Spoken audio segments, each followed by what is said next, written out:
Hello friends, मैं साकिरा, आप देख रहे हैं मुंबई लाइव। आइए देखिए आज की बड़ी खबरें। मैं इस समय दिल्ली और यूपी के बॉर्डर में हूँ। ये इलाका मयूर विहार का है और मेरे पीछे जो बैरिकेडिंग लगी हुई है, जो रैपिड एक्शन फोर्स की व्हीकल लगी हुई है, जो रायट कंट्रोल की व्हीकल लगी हुई है, ये दंगाइयों को रोकने के लिए नहीं है। ये इस देश के अन्नदाताओं, इस देश के किसानों के लिए लगाई गई है, जिससे इस देश के किसान कहीं राष्ट्र की राजधानी दिल्ली न पहुँच जाए। किसान शांतिपूर्ण तरीके से ग्रेटर नोएडा के इलाके में अपना आंदोलन कर रहे थे। जब उनकी महीनों तक बात नहीं सुनी गई तो उन्होंने दिल्ली आने का मन बनाया और राष्ट्र की राजधानी की तरफ जब वो आना चाह रहे थे तो अमित शाह की दिल्ली पुलिस यहाँ पर लग गई है कि एक भी किसान कहीं दिल्ली में एंटर ना कर जाए।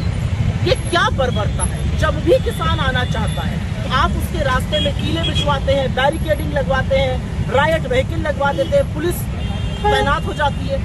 इस देश के किसानों से आखिर ये सरकार क्यों डरती है? और आपको याद होना चाहिए कि ये किसान क्या मांग कर रहे हैं। ये अपनी फसल का उचित मुआवजा और अपने भूमि अधिग्रहण पर जो उचित मुआवजा सरकार की ओर से तय हुआ है उसकी मांग कर रहे हैं। जबरन उनकी जमीन हड़पी जा रही है और किसान यही तो कह रहा है कि हमारी जमीन हमें, जो अगर आप ले रहे हैं तो उचित मुआवजा उसका दीजिए, हमें हमारी फसल का उचित दाम दीजिए। बजाय उनसे बैठकर समाधान निकालने के, बजाय उनसे बैठकर बात करने के, ये सरकार बार बार बर्बरता करती है। याद होगा 4 साल पहले इन्हीं किसानों में से 750 किसानों की शहादत हुई, लेकिन नरेंद्र मोदी का दिल नहीं पसीजा। अमित शाह की दिल्ली पुलिस का यहाँ तैनात होना इस बात का प्रमाण है कि ये सरकार इस देश के अन्नदाताओं की, इस देश के किसानों की रत्ती भर इज्जत नहीं करती है। किसान शांतिपूर्ण तरीके से राष्ट्र की राजधानी आना चाहते हैं, बार बार दिल्ली आने से उन्हें रोक दिया जाता है। क्यों रोक दिया जाता है? क्या दिल्ली किसी की बपौती है? क्या किसान दिल्ली नहीं आ सकता है? क्या दिल्ली बीजेपी के नाम कर दी है इस सरकार ने?